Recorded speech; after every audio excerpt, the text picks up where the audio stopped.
The next generation of Buffy is continuing. The second book in the series, actually, One Girl in All the World. It's the next generation of Buffy. If you've already read In Every Generation, this is the one for you to continue that story. And I have author Kendare Blake with me to talk about it this week. Kendare, how you doing? Kendar, excuse I'm me. I'm doing good. I'm doing good. How are you? I'm doing fantastic. Now, obviously, Kendar, we want everybody to read In Every Generation, but can you actually enjoy this book if you haven't had a chance to read that one yet?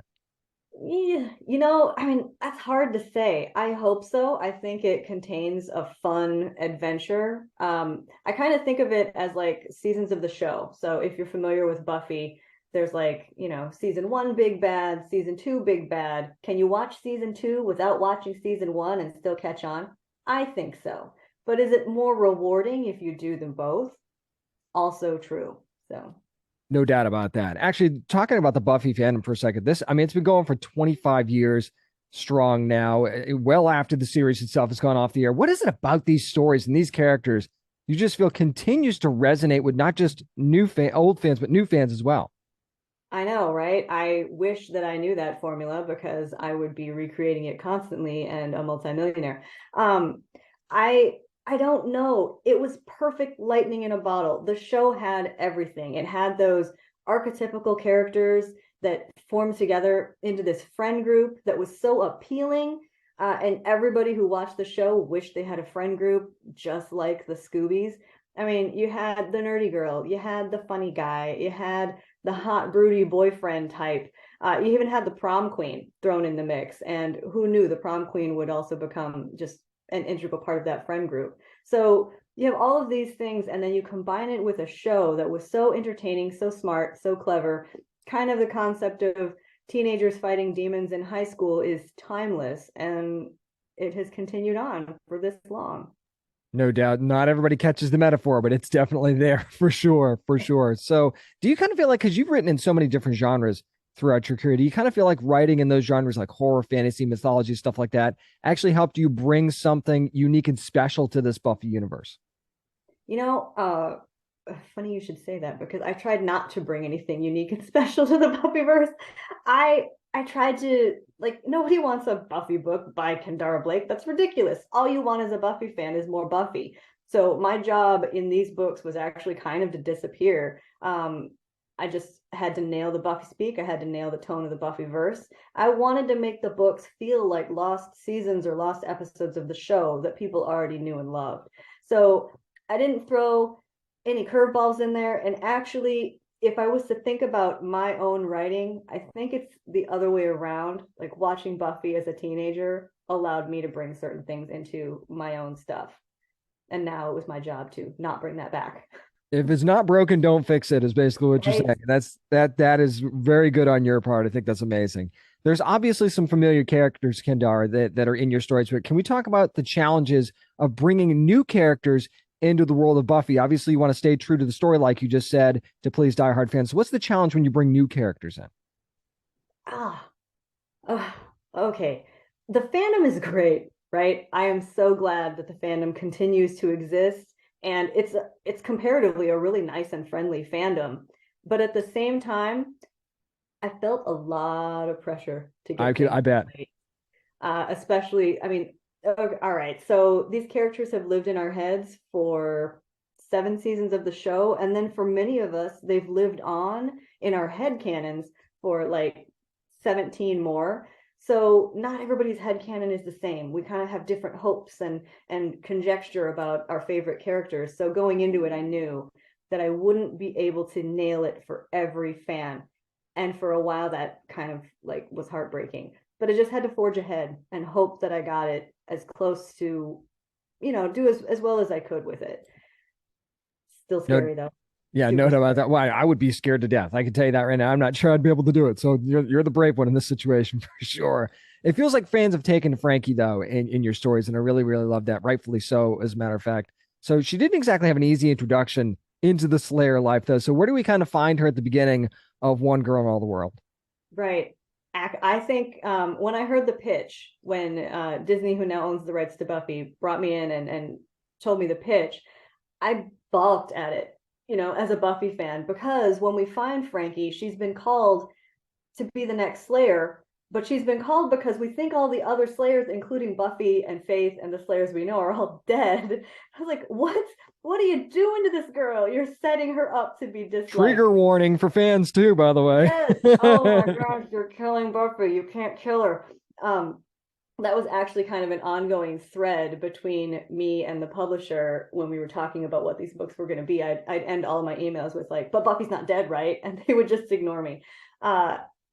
But yeah, so even though Frankie is Willow's daughter, so she's a legacy character, that helps put her in, people kind of already know, or they can guess what kind of person that she would be, being raised by Willow, one of the greatest witches in the world, and having Buffy Summers as her aunt.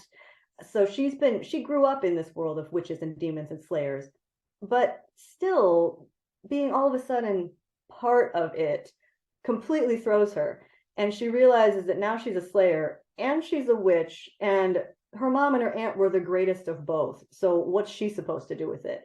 It gave me a really good jumping off point to figuring out who Frankie was. And she ended up being such a fun character, so full of doubts and so delightfully different from Buffy, that I think she's really her own character.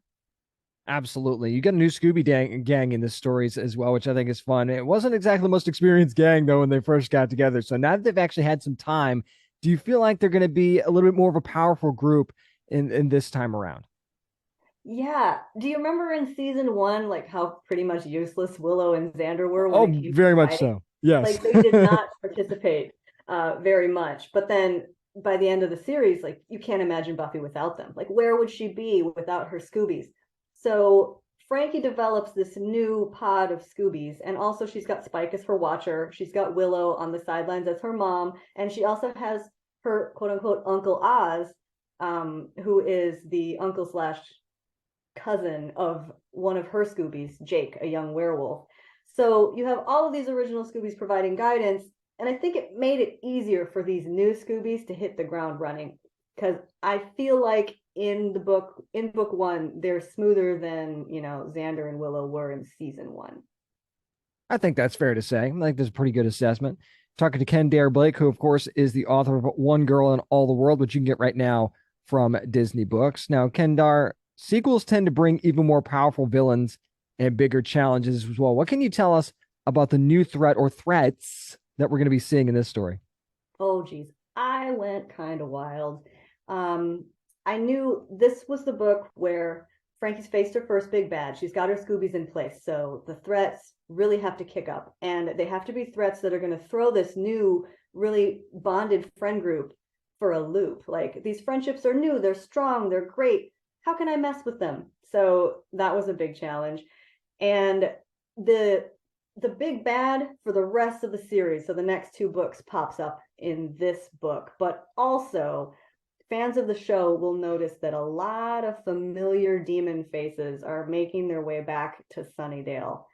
And that was super fun. I tried to actually pull out a different demon from each season of the show to Nice. bring back in some way. So Just that going was to throw fun. them right into the fire. You're like, yeah, you're good now. You've gotten a little bit under your belt. You're fine. Let's just throw everything at you at once. Yeah. Seasons It's 1 through fun. 7. Let's do it. It's fun. Why not? So, is there a character though whose story you get to expand on a little bit more in this book, or just give a little bit more attention to that you didn't get a chance to do in the first book? You know, I mean, everybody a little bit. We go deeper with everybody. You see a little. We have a character named Sigmund, who's a half sage demon. Who, when Disney said, "Yeah, he's a half sage demon," I'm like, "What's a sage demon?" They're like, "Oh no!" So I got to make up what a sage demon was, which was fun. But some of his family comes to town. You get a little bit more of his backstory and where he's coming from. But someone that I've always wanted to write a little more for were the Osborne werewolves. So I keep trying to wedge in this subplot about Oz and Jake and the Osborne werewolves into every book, and every book so far it's been cut. So I tried to wedge it in again into book 3, and we'll see. We'll see if it sticks this time, or if they're like, no, there's just no room. See, So see, now we just need to get the red line edition after the fact, like the director's cuts, the author's cut sort of thing, and then that way we can get it in there. if they let me do that, I would go wild, because I See, mean these are supposed to be Frankie's books, right? And the right. stories of the new Scoobies, but clearly the original Scoobies have so many more stories to tell. And if the books were longer, I would do like, season wide arcs for Spike, season wide arcs for Willow. But since they're books, I had to focus, pare it Well, down. let's talk about that for a second, though, because obviously you said that the future is there's a couple more novels on the horizon. So, is there a chance maybe you talk about that? You feel like are there spin-offs here possible from some of these as well? Because like you said, and you're not wrong that there's more stories here to tell. So, could there be some spin-off possibilities? I mean, I think there's always spin-off possibilities when Buffy is concerned. Uh, and I always think there's more possibilities for like spin-offs on screen and reboots and requels on the screen. I know as fans, we've like kind of all been waiting, as we've seen everything get rebooted and everything get like bonus seasons.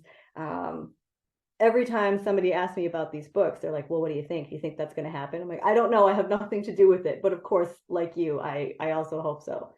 So maybe. So we talk about the page. Let's talk about the screen for a second, because, like you said, fans always ask, is this going to be a movie? Is this going to be a TV series or something like that? So, I mean, talk about, have there been any discussions about that, or have you kind of already have you started to fan cast some of this stuff in your head? Because when you're with these characters, what you see in your mind. Have you like started to fan cast any of these characters in your own head? I have not. I am notoriously bad about fan casting in like my own books. I have no idea. Everybody asks me like, who would play who? Who would play this? I'm like, I have no idea. So it is nice that many of the characters in these books are already cast for me. And when I'm visualizing them, I just see Allison Hannigan and James Marsters and Seth Green. So yeah, but that is definitely there. Okay, just to be upfront, there have been no conversations with me because I'm just in the novel writing portion of it. I have nothing to do with TV adaptations. If they were to adapt One Girl in All the World, I would probably not be involved in it at all. I would just be joyful from the sidelines. Um, but since like when you think about the characters that are present in these books, like the original Scoobies, Willow, Oz, Spike, those are still actors who are still amazing and still around. So it's not like it could never happen. A lot of things would have to, come together at the right time for it to work out. I just feel like a lot of these would jump at the chance to get back in this world. So I think fingers crossed, definitely can't rule out the possibility there. So Kendar, before I let you go, I got to ask, because somebody's going to ask me, who is your favorite Buffy character all time? Lay it out there. Let's start some fights here. Who's your favorite? Okay, so I get to like fake cop out this because when I was watching the show originally, my favorite character was Willow. But as I've gotten older, my favorite character is Buffy. She's just amazing. And Sarah Michelle Gellar can do no wrong. Her portrayal of that character, I mean, she moves from slapstick hilarious to I'm going to save the world and scare the pants off you in the course of 30 seconds. Just extremely nimble. So, yeah. First Willow and then Buffy. Before anybody tries to give you a hard time about that, you and I are on the same exact wavelength, because I felt the exact same way that you did. Really? Exact same way. So there you go. So if anybody wants to give Kendar a hard time about that, stop it. I feel the same way. Come at me. So you can get One Girl in All the World right now. It's available wherever books are sold from Disney Books. Make sure you're getting the first book in the series too, if you haven't already. That is in every generation, because this is the next generation of Buffy, and you want to be a part of this thing. Kendar Blake, thank you so much for taking the time to chat with us today. Appreciate it. Thank you so much.